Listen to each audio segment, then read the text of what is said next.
하나님의 말씀 예레미야 31장입니다.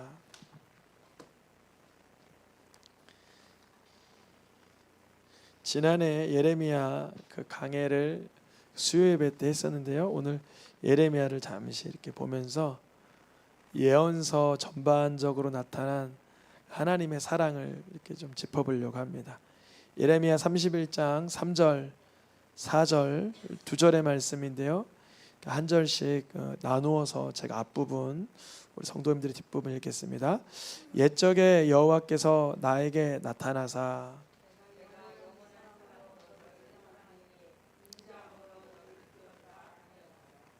전혀 이스라엘아, 내가 다시 너를 세우리니 내가 세움을 입을 것이요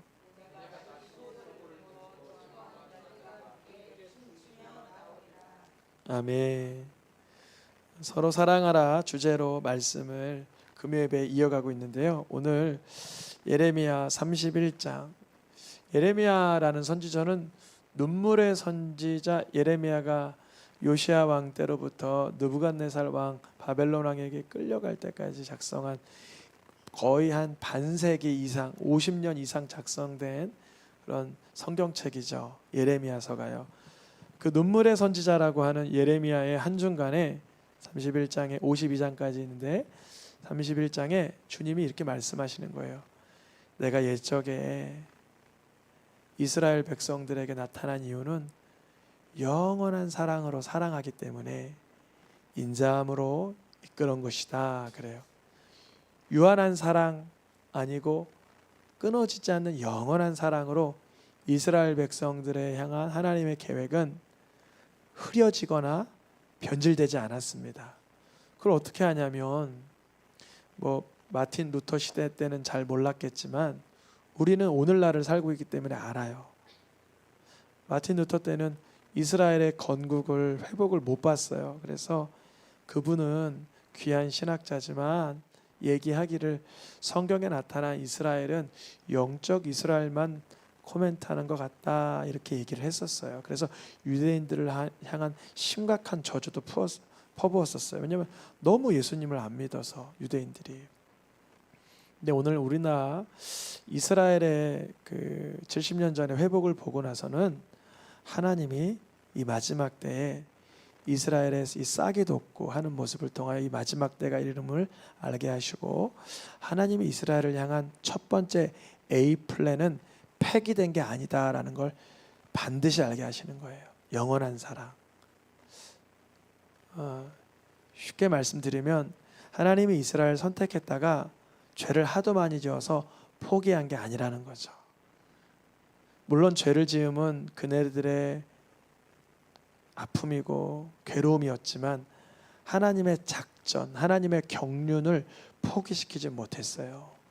왜냐하면 하나님의 그 사랑은 이스라엘을 넘어 소아시아를 넘어 유럽과 아프리카 대륙을 넘어 아시아 지역을 넘어 아메리카 대륙을 넘어 오세아니아 지역을 넘어 5대양 6대 지역 지금 다 흩어가 있잖아요.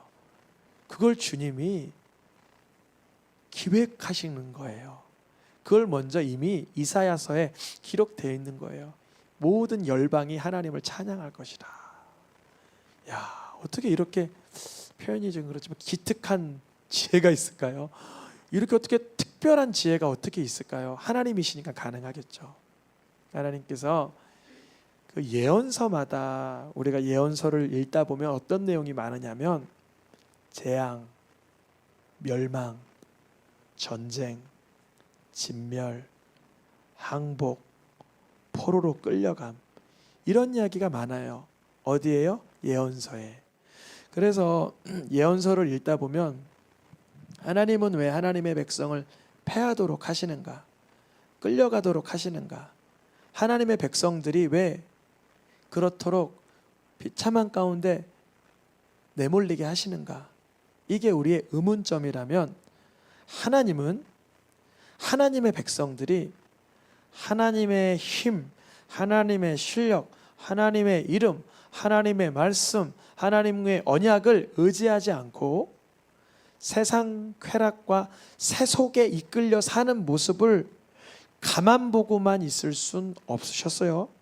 즉 하나님 떠난 하나님 백성으로 사는 것이 너무나 처참한 걸 아시기에 하나님은 능력이 없어서 패배하도록 내버려 두신 것이 아니라 하나님을 의지하도록 만드셨기에 하나님의 지혜라고 하는 것입니다. 예언서에 나타난 재앙이나 진멸이나 멸망, 심판은 하나님의 능력 없음의 결과가 아니라 하나님의 사랑의 선택이었던 거예요. 하나님께서는 이스라엘 백성을 향한 마음이 언제나 한결같은데 그 이스라엘 백성들이 하나님을 향한 마음이 변질되고 왜곡되고 타락하니 하나님은 이들을 건지시기 위한 방법을 선택하셨으니 바로 징계와 고난이었던 거예요. 이 과정을 지나면서 이스라엘 백성들은 드디어 뭐가 죄인지, 무엇이 악인지, 무엇이 행복한 삶인지, 무엇이 복된 삶인지를 발견하게 돼요.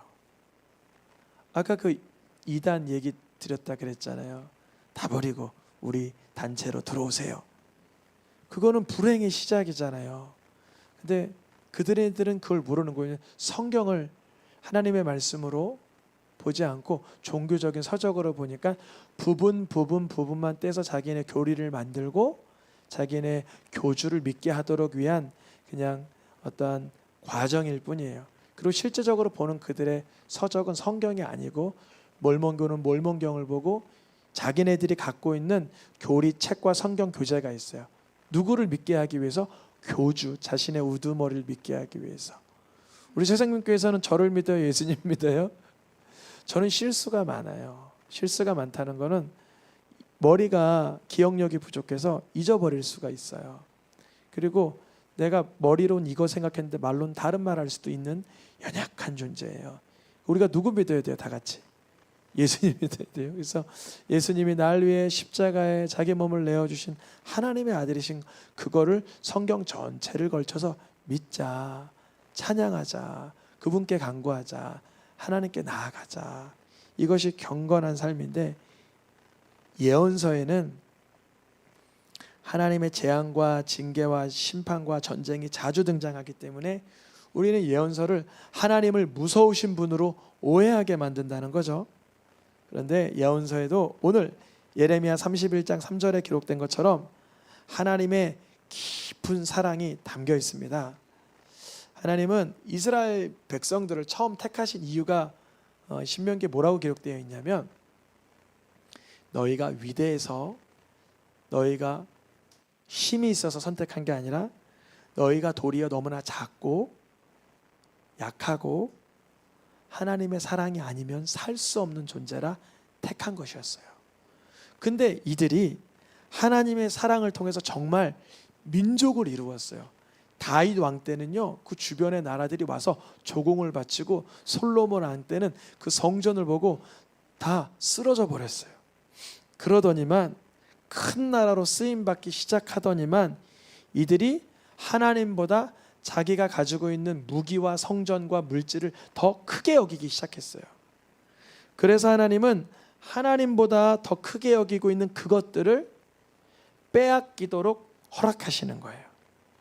즉 하나님은 하나님을 처음 만났던 그 모습, 하나님을 처음 만났던 그 모습 그대로 이스라엘 백성들을 작고 여리고 연약하게 만듦으로 하나님을 찾도록 만드시는 거예요. 우리 삶의 과정 중에 때로 내가 약하고 미약하고 또 힘이 없고 그런 과정을 겪고 있다 여기면 반드시 하나님을 더 신뢰하시고 기대하시길 축복합니다. 하나님은 하나님의 위대한 백성으로 갖고 가시기 위한 과정일 뿐이에요. 우리를 못 살게 굴려는 하나님의 나쁜 의도가 있는 것이 아니라 선한 계획이 있는 것입니다. 아름다운 목적이 있는 거예요.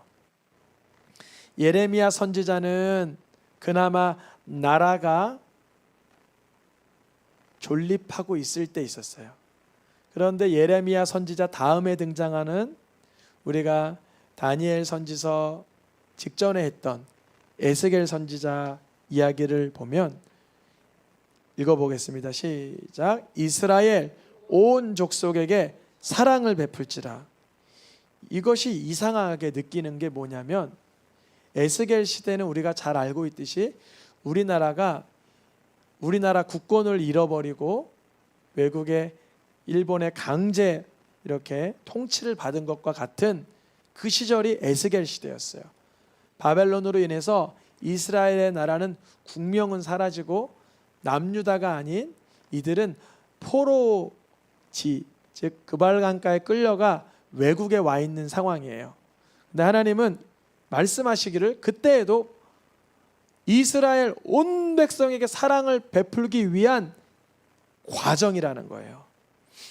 지금은 바벨론에게 완전 패망하여 끌려가 포로로 살고 있는 이스라엘 백성들이지만 하나님은 이제 이 에스겔 시대에 무엇을 드러내냐면 조금씩 하나님은 이스라엘만의 하나님이 아니라 모든 나라의 하나님이라는 걸 드러내시기 시작합니다. 그래서 이 에스겔 시대가 끝나가면서 이스라엘 백성들은 그 고레스 왕의 선언으로 인해서 하나님이 이방 왕에게 감동을 주셔 본국으로 돌아오게 되는 정말 세계 역사에 들어보지도 못했던, 여러분 어떤 나라가 그 나라를 침공하여 망하게 하고 본국 백성을 본국으로 돌리고 자기 나라를 건국하도록 내버려 둡니까? 그냥 거기를 더 훼손시키거나 자기 나라화 시키려고 애를 쓰겠죠. 근데 하나님께서 고레스 왕을 감동시키시사 기름 부었다까지 포함되어 있잖아요. 고레스는 내가 기름 부은 자라 그러잖아요.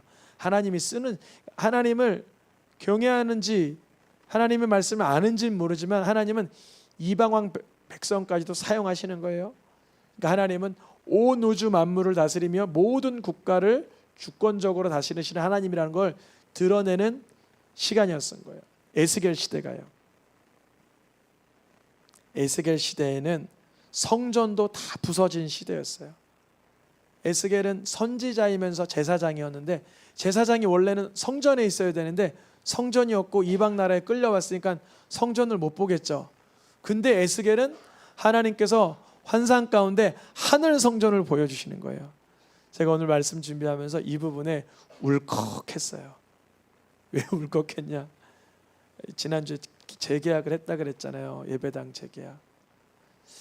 마음이 행복하지만은, 하나님께서 귀하게 하게 하셨는데 마음이 이렇게 행복하지만은 않은 게 이런 마음이 있어요.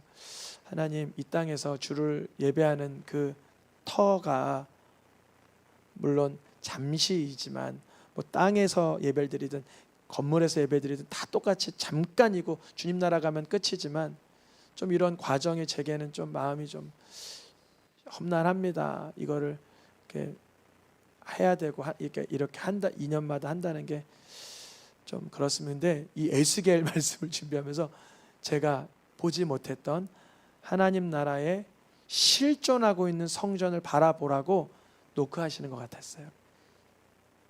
우리가 물론 여기서 예배드리지만 진짜 성전은 이게 아니잖아요. 예배당이 정말 귀하고 우리가 쓸고 닦고 가꾸고 아끼고 소중히 여기고 거룩한 공간이고 성령의 운행하심이 있고 보혈이 발라지는 게 가장 훌륭하지만 결국 이 세상 떠날 때 이거를 이고 가지는 못한다는 거죠. 그잖아요. 그래서 우리가 꼭 봐야 할 것은 에스겔 시대의 에스겔 선지자 그 제사장이 봤던 하나님 나라의 성전이 무엇인지 봐야 돼요. 그게 뭘까요? 성전에서 성전을 보지 못하였으니 하나님과 어린 양 예수밖에 없잖아요. 우리가 성부 하나님과 예수 그리스도를 영 안에서 인격적으로 깊이 만나 배웠기를 축복합니다. 그때 그 임재 가운데 예배함이 성전이에요. 주의 성전에 들어가는 시편의 많은 기록들은 성전 없을 때 기록된 성전 기록들이 참 많아요. 있는 성전 보고 기록한 것이 아니라 하늘 성전 보고 기록했다는 것이죠. 우리가 요즘 수요 예배 때 호세아서 강해하잖아요. 제가 호세아서 중반부를 지나고 있어서 아직 이 말씀을 발견하지 못했는데 먼저 보도록 하겠습니다. 읽어보겠습니다. 기쁘게 그들을 사랑하리니.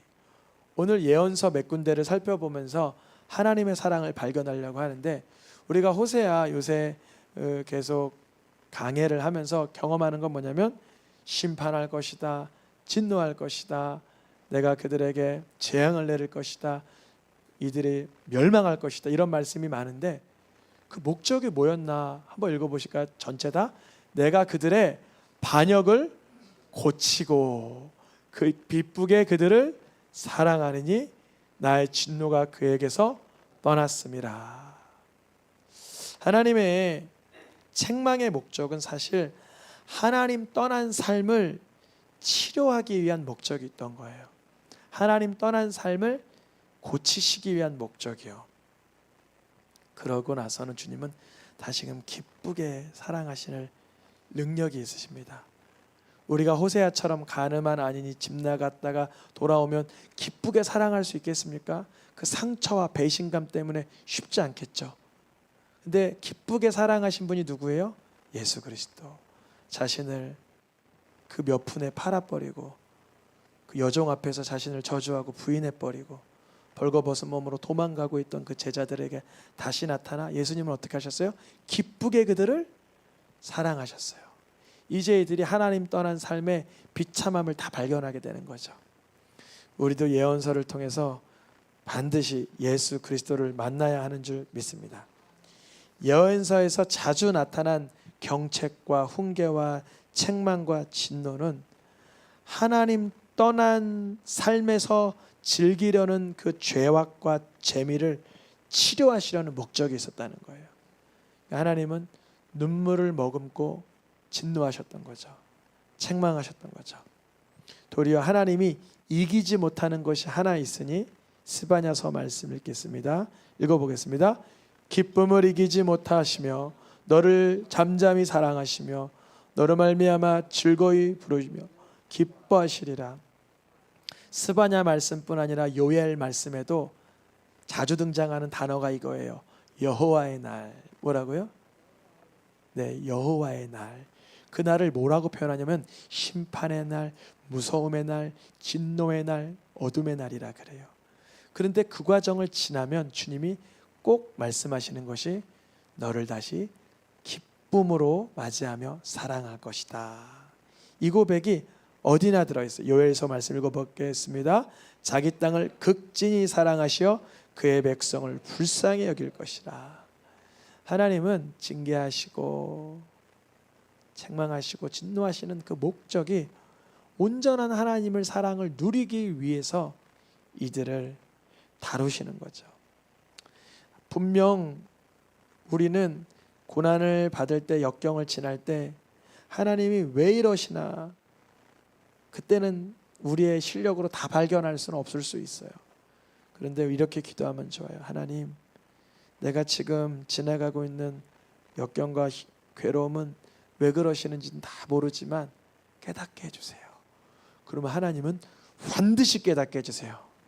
어떻게 확신하는지 알아요? 도마가 그랬잖아요. 의심했잖아요. 찔러본다 그랬잖아요. 근데 8일 만에 다시 오셔서 그걸 다 해소해 주셨잖아요.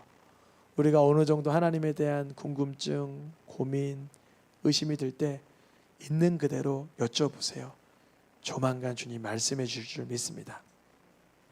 제 말씀을 마치려고 합니다. 하나님께서는 그리하여서 그때 그런 역경을 지나가게 하셨구나. 이제야 고백하지만 그 통증이 나를 하나님의 사랑을 되찾도록 하였구나. 이 고백이 있기를 축복합니다. 이 시간 찬양하며 기도하겠습니다.